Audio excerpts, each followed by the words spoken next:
Light, shadows always run parallel and never intersect. Here's a picture which the federal government claims was taken on the moon. The astronaut's shadow runs at 12 o'clock, and this rock, only about 5 feet away, the shadow runs at 9 o'clock. This is a 90-degree difference from objects 5 feet apart from one another. This proves that this was taken on Earth with an electrical light inside of a television studio. This is all the proof that you need that the moon landings were fake. If Toyota said that they made a car 50 years ago that could go 50,000 miles on a gallon of gasoline, and yet today their best car could only go 50 miles per gallon, or 1,000th the distance, wouldn't the fraud of the previous claim be obvious? And yet this is exactly the moon landing fraud, and yet people don't see it because of their emotional attachment to it.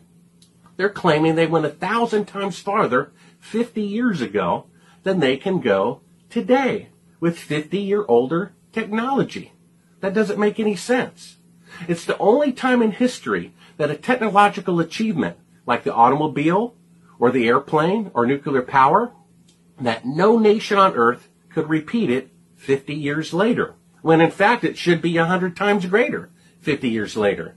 If they could go to the moon with 1960s technology, men would be in another solar system by now.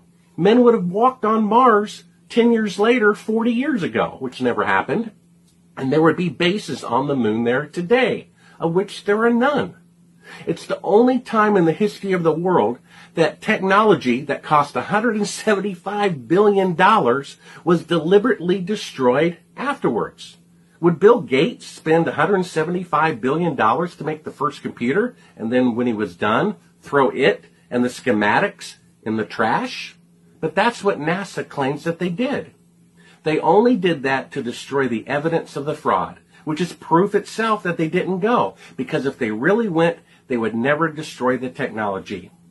The B-52 bomber was made 70 years ago and is still in service today in the United States Air Force because it worked so well. Now they want to return to the moon, and they're having to recreate all that equipment from scratch because they deliberately destroyed it in order to hide the evidence of the fraud. I say it's harder to believe that the moon landings are real than to believe that they were fake. And this one picture proves that it was taken inside of a television studio